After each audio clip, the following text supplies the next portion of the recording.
that we got that behind us. Uh, let's talk about, Pam, you were providing me with some very valuable information about the amendment process. And I think that my audience could benefit greatly from the information that you were giving me earlier. Talk to us about how an amendment comes about. Well, before I talk about the amendment process, I think I'd like to start with a constitution. And what is it? We know what the United States Constitution is. It's the foundational document that tells us how our government is supposed to function, how the different parts of government,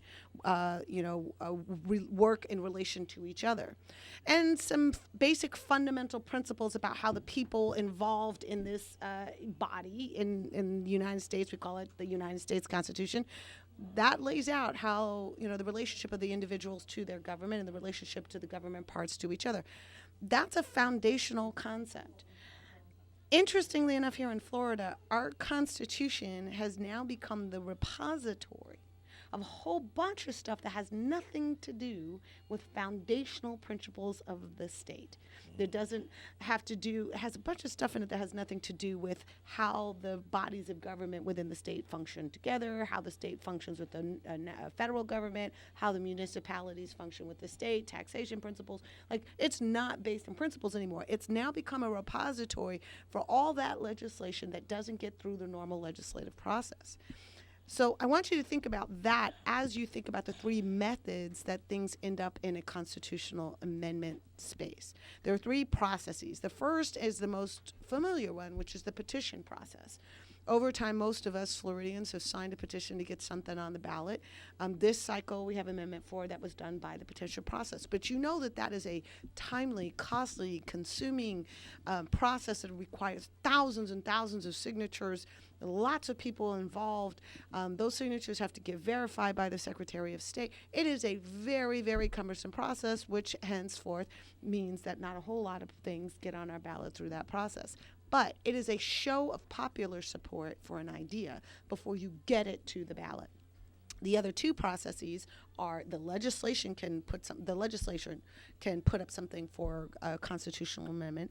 And again, I want to come back to that. I want to put a pin in that. And then the third process is this Constitution Revision Commission, which is by Constitution called up every 20 years to go through our Constitution, clean it up, get rid of things that are antiquated, add things that are necessary, and so forth. But because it happens every 20 years, the governor that is in power at the time that one of these things comes up appoints the people who are going to be on that commission. And necessarily, they stack that commission with people who are of their own political persuasion. They do, even this Governor Scott, put Democrats on that commission too. However, in lower numbers and of a certain ilk, who may have had a couple pet projects that he thought would align with what he wanted to get done. So the CRC is not some clean look at our Constitution. The CRC is called by the governor, appointed by the governor to accomplish certain things that the governor wants to accomplish. You got to keep that political perspective in mind. So we have three in this particular ballot that we're going to have on November 6th.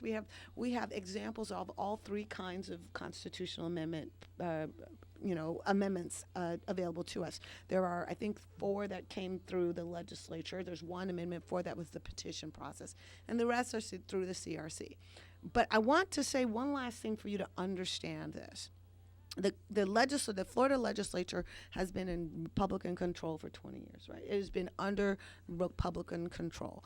If there are provisions that are now constitutional amendments and that the Democrats have pushed, it is because they can't get those things through the legislature. And of course they can't, because they don't have enough numbers to do so. So this is a process by which they could get their things, legislated, right? But that they pick the things that they think are going to be the most popular, the most important, the biggest sort of personal thing, the things that people they think are going to get fired up about. By the same token, the Republicans are using this same process to get things through that they can't get through the legislative process. And the question is, well, why couldn't they get it through the legislative process given that they're in control? These are things that don't get through committee. These are things that the Republicans can't pass with a Republican majority. So you need to ask yourself, why can this provision, this notion, not get passed by a Republican-controlled House, a Republican-controlled Senate, and a Republican governor? What is stopping those things from getting through the normal way? And I will tell you that most of all, it is dissension amongst Republicans that keep these things from getting legislated the normal way. And so what happens is that the governor or some particular group within the GOP caucus decide to use the constitutional revision process to pass their little pet projects that they can't pass normally. Which is why you see such an interesting bundling of concepts when they actually end up on the ballot. Only the CRC process allows for this bundling to occur. And I will give you an example. Macy's Law, which is Amendment 6. Amendment 6 is an example. I'm going to start there. It has 3 provisions. The first is about victims' rights of being informed when their assaulter gets out of jail. Now, theoretically, everybody could get behind that. Why not? I will tell you that that's probably a red herring. Because the other 2 parts of Amendment 6, one has to do with the retirement age of judges, which sounds... I read that. Right, yeah. which sounds like, well, why should we discriminate based on age? But hey, there's a reason behind this, right? And the next part, it has to do with interpretation of state law when it conflicts with federal agency interpretation, which is the pet project of the Koch brothers, right? It's about oil and gas regulations, it's about environmental regulations, and it's about healthcare regulations that they want to make Florida law trump federal law, which is not the way it typically works. So, if the Republicans couldn't get those 2 notions through a Republican legislature that was a Republican House and a Republican Senate with a Republican government, there's probably a reason. So hence, I have to admonish people and advise people, just say no. Because this is not designed to inform us or to empower us. The same thing with this casino gambling thing. I will fully disclose that I am not puritanical in the sense that I oppose gambling. I don't personally oppose gambling. I think people, I'm sort of a little bit libertarian in that sense. I think people can live by their own moral code. If you want to gamble, gamble. But here's the thing. We have this provision that's put to us that says, we want to return to people the control over casino gambling. That's what we really want to do. Do we? Because most casino gambling in the state of... That's Amendment 3, by the way. Yeah, most casino gambling in our state has to do with the rights of Indian reservations. These native tribes and their ability to build casinos on their turf. It's their turf. You understand that the Seminole land is tribal land. It is actually sovereign land, as is Miccosukee land. It's sovereign land. They can put casinos on their land if they want to. You know who doesn't want them to? Disney. Why does Disney not want the Miccosukee to have the control over their own casinos? Geez, I wonder why. Again, it sounds cool that we give people power, but to give a party X power is to take power away from party Y. So you've got to always ask yourself, who loses in all of this? And so again, that's another one where I'm going to be like, nah, I'm not down for that. Another one, the dog racing. I am an animal rights activist. Well, sort of. I believe in animal rights. So somebody said, are you for greyhound racing? I'd say no. What amendment is that? I'm not exactly sure. I think it's like 13 or something. Okay. That one, I am against dog racing. I want to be real clear about that. I think that is barbaric, and the way that the dogs are treated is barbaric. But the amendment only prohibits wagering on dog racing here. It allows wagering from outside the state, and it allows other kinds of wagering at dog racing tracks. Well, how are you going to keep a dog racing track if you're going to stop the dog racing? Again, this makes no sense to me. I know that a football game can take place in Florida. Miami plays the Patriots, and gambling can take place in New York on that game. So am I just stopping the wagering here in Florida, or am I actually stopping the game? That's a very important question, and I don't think that question is answered in this amendment. So again, I think a safe rule of thumb, and you may disagree with me, but I think a safe rule of thumb is to say this: if there is a reason to put this on as a constitutional amendment, question number 1 should be: is this a foundational principle about the way the state of Florida should function? And if it's not, why didn't they get it done the legislative way? And the second question is this something that has popular support through the petitioning process? If the answer to that is no, be skeptical. So my rule of thumb is very simple. Yes on 4, which was put on by petition, and no on everything else. And I'll start with that. Cliff, take a quick break. And folks, don't go anywhere. And I hear somebody calling. We'll be right back. Serving the entire Treasure Coast, Howard Insurance & Associates in Port St. Lucie offers a wide variety of insurance products, along with the very best customer service. Whether you're shopping for the best homeowners coverage at the most affordable value, contact Rudy Howard's team at Howard Insurance & Associates. If you need coverage for your vehicle, call Howard Insurance & Associates, 343-9878. That's 343-9878. Maybe you're planning to add a boat, motorcycle, or RV. Call Howard Insurance & Associates for your free quote at 343-9878 and get the coverage you need at a cost that will fit your budget. For home or business, auto or recreational vehicle, choose Howard Insurance & Associates, 600 Southwest Darwin Boulevard, Suite 206, Port St. Lucie. And for your free rate quote, call them at 343-9878, 343-9878. WPSL, Treasure Coast Weather with meteorologist Steve Villanueva, is brought to you this hour by Seacoast Air Conditioning. Good day, everyone. Steve Villanueva here. As we head into the afternoon and evening hours, we'll see partly cloudy skies, about a 20% chance of a shower or a thunderstorm. Overnight tonight, temperatures dropping down into the middle 70s. Tomorrow, southwesterly winds will really warm us up. Highs around 90, so it will be quite warm. Average for this time of year is 86. Plus, we'll have a 50% chance of afternoon showers and thunderstorms. Some of the storms could be quite heavy. Now, as we head into the weekend, we'll see much drier air overhead and much nicer weather. I'm WPTV Storm Team 5 meteorologist Steve Villanueva for WPSL 1590, the talk of the Treasure Coast. Weather this hour is brought to you by Seacoast Air Conditioning, your hometown air conditioning company since 1982.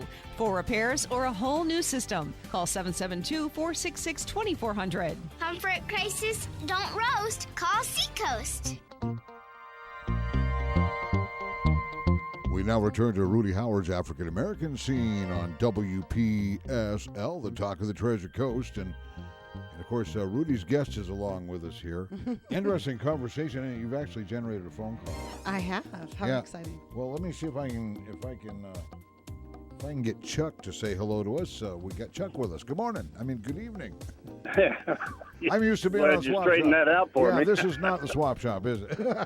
Yeah, right. All right. All right. Anyway, I was listening to the lady explain the process for amendments and legislation. There's a few things I think she needs to add to that. Number one, she needs to explain cloture and the 2/3 majority vote as far as bills go. And, it's a little disingenuous to say that Republicans are fighting among themselves. That's why they can't get the bill passed when it requires a 2/3 majority. That number one. Number two, as far as the three forms, one of them I have a real problem with, and that's the petition. Years ago, the petition was a good thing. But with the media and everything the way it is, it's like, and I can give you an example, the net ban years ago, when they would blacklist the fishermen in the fishing communities, make them out to be just terrible, horrible people, Photoshop all kinds of stuff and put it out there on media throughout the state. And, of course, people get misinformation. They don't know what's going on, so they go ahead and sign these petitions. When we didn't have the media, it was a different story. Local people knew what was going on, and, they'd either sign a petition or not. They weren't under pressure, peer pressure, and all this crap in the media. So that's why I don't like the petition so much anymore. So can you explain to the people about the about cloture and the 2/3 vote? And that's more a reason why stuff doesn't get done than You know, the. I would say that there are peculiar rules about what gets to the floor, what gets a vote in the actual general body, and what comes out of committee. But all of the committees currently are led by Republicans. They have the control of each and every one of these committees. There is no committee that is headed by a Democrat because they have a ranking member, but they don't have control. So that's Right, I understand that. right. So I think that's important to understand. But part of the legislative process is sausage making. So if you have an idea and you want Democrats to support that idea, or you need Democrats to pass it, then figure out how to negotiate and compromise. And if you can't get compromise and negotiation on that idea, then it may not be a good idea. I mean, I think So it's incumbent upon the party in power to step across and do what the minority party wants in order to get a bill passed. I don't understand that. I thought people elected representatives to get what they wanted done and not to be held hostage by a minority party. I think that's a really interesting point that you make, because I thought the point of legislatures is to legislate on behalf of everybody and for the benefit of the people all aboard. Because if our new politics, which I think, quite frankly, Rudy was referring to a little bit earlier, is, oppress or be oppressed, right? Now, wait a minute. No. That's the new Democratic slant on things. Democrat, not Democratic. But that's in a democracy, the majority rules. Would you disagree with that? I would say that in a democracy, you work towards the interest of everybody and you negotiate and you compromise. That's what reaching across the aisle means. Why would you have a vote? Who wins if you have the most numbers on the vote? Well, you know what? I think like I said, I want to recall for you. I don't know your age, sir. I'll be 50 in November. I remember a time when there was all kinds of legislation that was passed bipartisan, where you had people from both sides coming to agreement. Not just we bludgeon you because we have more votes than you do. That was not the standard for many, many, many years. Now, if you're saying... That's right. That was your Sam Nunn, Zell Miller Democrats working with the Republicans across the aisle when they were in the minority. Nowadays, it's nothing like that. It's socialism more than anything else. And when you make statements that they need to come together and work together, why have elections and count votes if you don't want to have a democracy? Why not just go with the socialist idea that, well, we've got some people in power, we'll just let the strongest ones fight it out, and that's what we'll have. Okay, well, wait, let's take your theory for a minute. So explain my theory so that you understand what I'm talking about. I understand what you're saying. You're saying the people with the most votes, those are the people that get a chance to make the calls, correct? Well, let me qualify that. Okay, good. I'm glad you... There is federal and then there is state. In a federal election where you have states across the board that are voting for the highest office in the land, we have what we call the Electoral College. That's different. That's so that all states will be represented equally, whether they've got 10 million people in one city or 560,000 people in one city. Okay, so that's why we have the Electoral College, so that everybody gets represented across the board. And I think you understand that, and I think you would agree with it if things were reversed right now. Well, I'd like to go back to something that you just said. What you said is, and first of all, I'm going to leave for the moment this whole socialist thing because, I know it's designed to be insulting, but I'm just not going to pick it up and go there. I'm going to say this. When I said, hey, they couldn't get this through with the number of votes necessary in the legislative process, so they're sort of falling back on this constitutional amendment process. And you said, well, they had to get Democratic votes, and the Democrats wouldn't vote with them, so therefore, why shouldn't they get their way to the majority? And I'm asking you a simple question: is it your view that our legislative process should be entirely based on majority rule? And that whatever party is not in the majority should just accept that their voices no longer matter? Is that your position? No, ma'am. I am not taking a position that if you belong to a party that you need to vote this particular way. Parties are not there for votes, and that's what is wrong with the Democrat. I used to be a Democrat. I switched several years ago because I could see the writing on the wall. Okay? It's not what the party wants, it's what the people want. The people elect a representative. He goes to the Congress, and he represents the people in his district or his state if he's in the Senate. And that's the way it should be. And if he can persuade a Democrat to vote with him, or a Democrat can persuade a Republican to vote with him, that's how it should work.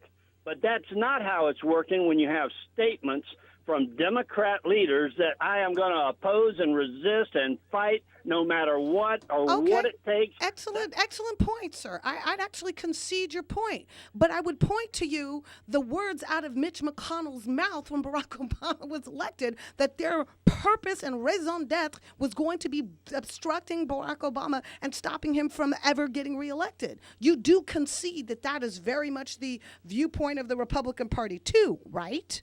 No, ma'am, I concede that that's what you're putting words in Mitch McConnell's mouth. Oh, that's no, not honey, what that he was said. printed. That was printed. No, that's factual. We can debate a lot of things. You're certainly entitled to your opinion, sir, and I will respect your right to have them. But you're not entitled to your own set of facts. And that is not a fact. That is absolutely a fact. It is absolutely a fact.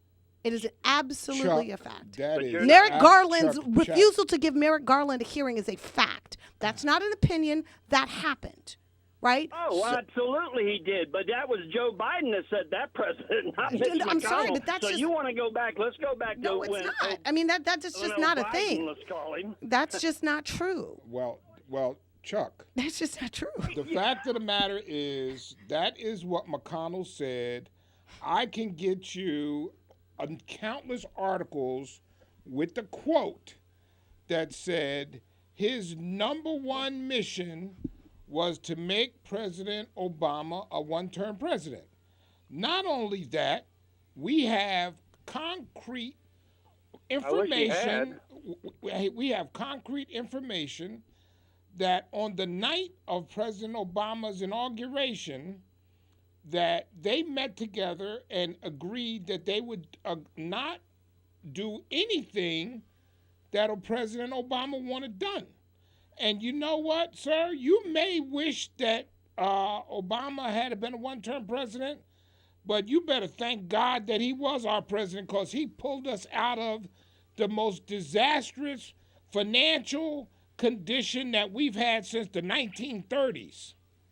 Sir, we got into that position because of a Democratic Congress that was in power at the end of Bush's term. Now, wait a minute. That's just you have. I think it's so interesting that you lament partisanship when every single thing you utter is so fundamentally twisted in partisanship. It's like everything bad is the Democrats and everything good is the Republicans, and the Republicans are all holy, wonderful, fabulous, and the Democrat, you can't even give them their rightful name. Like, come on, I'm sorry, that's just not legitimately thoughtful. That's just not thoughtful. I'm sorry. And I'm sorry. I'm dealing with facts. I'm not dealing with emotion. Emotion is a con man's best tool, and that's what the Democrats have been using for years. FDR did. He used it. He took right, because God knows Donald Trump doesn't play up emotion. Like, Chuck, you are off the rail. You're off the rail. You have completely lost your objectivity. And we're moving on to another caller. Thank you for calling, and thank you for listening. Listen, I'm going to say this to my audience, and I want y'all to hear this. And understand something that I read probably 10 years ago. Ruth Bader Ginsburg and Antonin Scalia were best friends. How is that possible? How is it possible that Ruth Bader Ginsburg and Antonin Scalia were best friends? I read that article. And you know why they were best friends? Because each one of them were respectful of the other one's positions, thoughts, and feelings about issues. So they could discuss an issue based on facts, not on theory, not on made-up garbage, based on facts. So because they could do that, they were able to be friends. They were very good friends. If you don't believe me, look it up. And we have Ray on line 1. Yes, sir. Hey, Rudy. How are Yes, sir. you? Good. Sound a little bit annoyed this evening. Well, maybe just a tad. Okay, well, I've got an idea for you. Okay. Let me run this past you. How about the Democrats get some candidates out there that's got some ideas that appeal to the majority of the electorate, and they can get elected, and then they can take away that Republican majority in the state, and you guys can sit around and talk about, instead of how the Republicans aren't getting anything done, you can move from that to making excuses why the Democrats aren't. You know, Ray, if let me say this to you. If you look back over history, the Democratic ideas usually win. It takes longer. And why? If you go back and look over history, the Democratic ideas usually win. It just takes longer. Majority. Yeah, well, you want me to give you some examples? I don't think Ray was debating the notion. I think he was debating why it is that Democrats aren't able to win right now. Is that right, Ray? What I'm saying is, if it's so annoying that the Republicans aren't getting anything done, then get some Democrats out there running for office that's got better ideas, and the electorate is going to see that. They're going to elect them, and then instead of having a conversation about how the Republicans are ineffective, you guys can move to talking about what the Democrats are either achieving or they aren't achieving. I love that idea. It's so fascinating that you raised that, Ray, because I'm one of those people who got out there with some good ideas. Personally, did it myself, and talked about ideas that I think have broad appeal. You know, one of my ideas had to do with changing the way we fund the VA. And why it is that we always treat veterans as an afterthought rather than part and parcel of the cost of war. And I was out there talking about it. And you know what? A whole lot of people, Democrats, Republicans, and independents, loved that idea.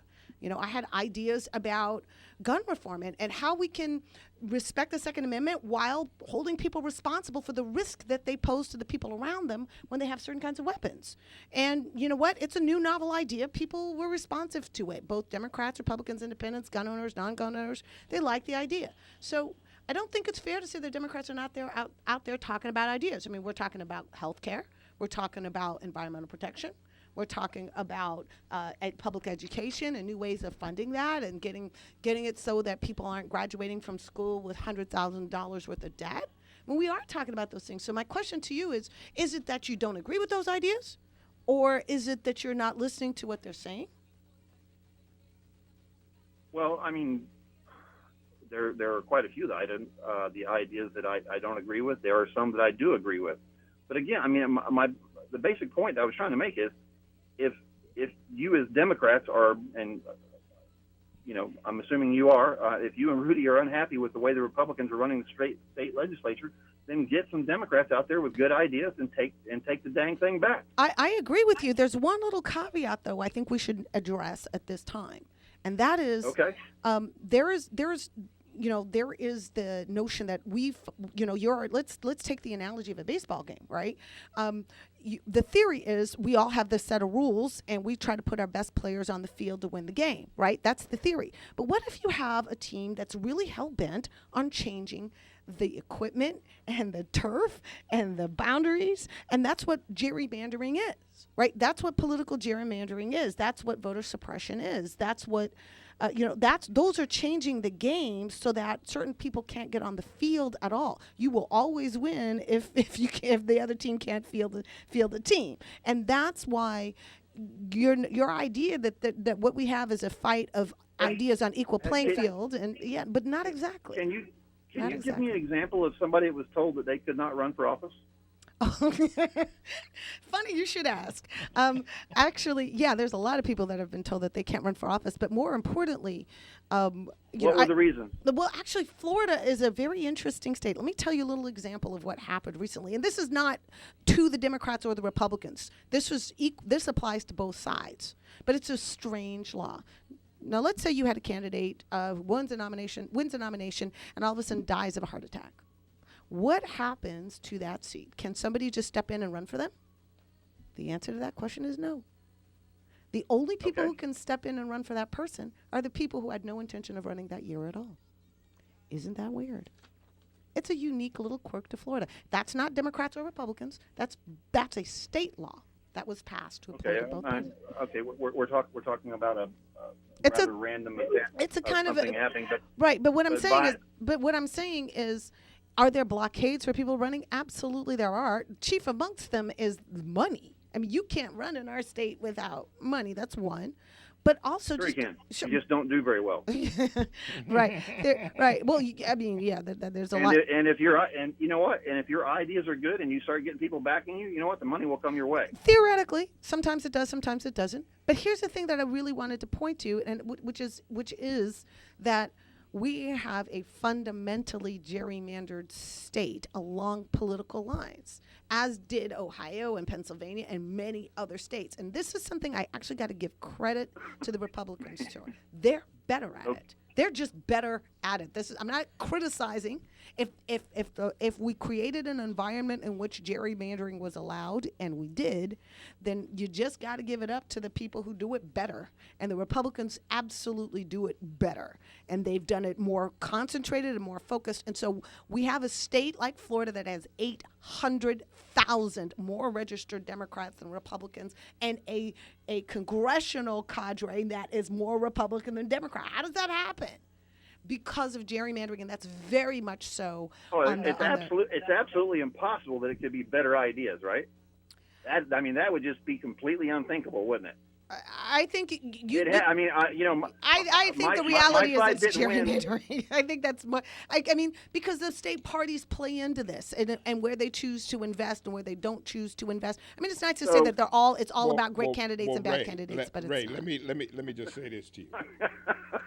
Okay, if your ideas were superior, then why did Hillary have 3 million more votes than Trump? That tells you there's a statement about the ideas that were delivered to the people. What made him president was the Electoral College, not the will of the people. And the people have been protesting since he has been in office, and that's because the will of the people was not served. That is why there were people on Capitol Hill last week in hallways and standing at legislators' offices because they wanted to be heard. They felt their voice was not being heard. That's just the fact. Okay, so you were talking about gerrymandering, and what you want to do is you want to get rid of the Electoral College, and you'll pretty much guarantee that the state, that New York City, Los Angeles, and Chicago, and 3 or 4 other cities are going to elect every president we have for the rest of this country's foreseeable life. I have actually not taken a position on the Electoral College, but I will take a position on this, which is that we have a minority of Americans who elected this president, and he's pushing ideas that are favored by the minority of Americans. And that's true just looking at his approval ratings. I mean, that's true in every measure that you have. What he's pushing is not what the American people want. Now, granted, he won an election. There's a whole lot of shenanigans involved in that. Okay, cool. But at the end of the day, you still have a president that represents the minority position. You have a Supreme Court that represents the minority position. And you have a legislature that represents the minority position. And there's games that were played to make this so. And that's a fact that you can say, I don't... What game was played that made Donald Trump president? Oh, please. I don't want to go down that road. Come on. I don't want to go down that road. Half of his campaign is in jail. Yeah. That's a fact. I don't want to go down that road. Come on, man. Because you know why I don't want to go down that road, Ray? Because I am confident. Listen. Let me tell you why I don't want to go down that road. I am confident, beyond the shadow of a doubt, we will sometime in the next 6 to 12 months find out exactly what happened in the election process. I'm confident. Rudy, you said last year you didn't think Donald Trump would be president when the new year came around. I did say I that. get it. Yes. I get it. You were very unhappy that Donald Trump was president. But I mean, I can sit here and go toe for toe with you, naming people that are of very low character that were involved with Barack Obama getting into politics in the beginning. So if you want to do that, I'm more than happy to do that. And how many people were indicted in his administration? How many people were convicted in a court of law? How many? I think that number is 0. Tell me how many, Ray. Listen. The answer is 0. I mean, we're not talking about bit players here, Ray. His campaign manager, Paul Manafort, his fixer. Like, these are not people who were peripheral to his campaign who just went on shenanigans on their own. This is the core leadership of his team doing illegal things with our enemies. And I really want to emphasize that because I'm a veteran. So Ray, for me... I got to let you go because I got another call on the line. That's problematic. Thank you for listening, Ray, and appreciate you. Keep listening. And we got Frank on line 1. Yes, Frank. Hello, Rudy. Listen, I have a quick question for you and your guest. Okay. There's been quite a bit of overt and covert violence from the left, basically ever since the election, from 11/9 of till now, and it's only increasing. I want to understand what you and your guests think about that, and what is the solution. I think that's a really, really interesting question. You said there was overt violence from the left. Can you give me an example of what you're referring to? Well, I'm not sure if you follow CNN and MSNBC, you probably don't see it, but there was rioting immediately after the election, and then of course extending into weeks and weeks after, and then we've had again rioting in Washington D.C. and streets being taken over in Portland, Oregon, and Do you think that these are not right-wing people doing this? Well, okay, but all right. So, I mean, the rioting that I am aware of is that Heather Heyer is underground and dead from a white supremacist rally that happened in Charlottesville, Virginia. Okay, so you don't know that there's any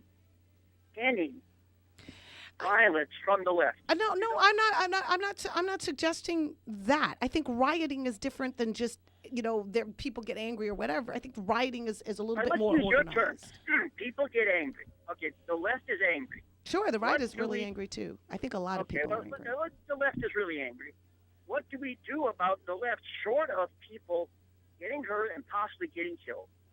I think that the way to deal with people's anger, no matter what side it comes from, is to listen and engage to what they're angry about. I mean, I would assume that people resort to violence or anger or protest when they're not being heard. And there may be legitimate gripes that they're angry about. I think that could be on either side, the right or the left. That's a concept. Okay, I want to deal in, just like Rudy talked about, in facts. Let's deal in facts. In 2008, I want to talk about all the riots that took place after Barack Obama was elected. We can't because there were none. That's just not true. Really? Well, I'd like to have you tell me the riots that took place after the 2008 election. What you're saying is that there were no overt protests by the right when President Barack Obama got elected. I'm talking about windows being smashed, property being damaged, buildings and storefronts being destroyed, police cars being set on fire. That's what I'm talking about. Okay, what sources were giving you information about these riots? Because I do listen to... What he's talking about is what happened in Missouri. Now, let me just say this to you, and I'm going to tell you this, and I've been telling people this for a long time. Whenever you see a riot like you saw that happened in Missouri, that was nothing more than the match that lit up the fire. That fire was already smoldering. And if you go back and look at the investigation that the DOJ did, there was all kind of nefarious, underhanded things being done to the people in the community. And people got fed up and they rioted. Am I in support of riots? No. Do I think riots are wrong? The answer is yes. But you don't have a suggestion how to stop it. Well, yes, I do. That riot never had to take place. And I'll tell you why. Okay. That was created by the right. First off, they wouldn't give an update to what was going on. Then they released the information at dusk on the day on the day that the riots broke out. Now you talk about throwing gasoline on a fire. You let the information out at dusk, just as it's getting dark outside. You let out the information about how the case was going to be handled. All you had to do, I'm going to tell you, and you've seen it, let the process play out. Can I ask you something? Because I think you're getting at something a little bit deeper than just any one particular example. I think there's That's correct. I think there's That's a lot correct. of rhetoric coming out from the right about how that the right people should be afraid of the left, that the left are an angry mob about to just lose it, No, and that unfortunately, that's not my. Actually, let's do this. I'm asking a question here. I'm asking a question. Is that the source? Is that really what you're getting at here? This notion that the left is an angry, uncontrollable angry mob. Hold on. You can't tell me my point. Here's my point. Hillary Clinton came out yesterday and said, we can't be civil with a group that's trying to undermine you and trying to destroy you. If we're lucky enough to win in November, then there can be civility again. That's gasoline on a fire. Don't you agree?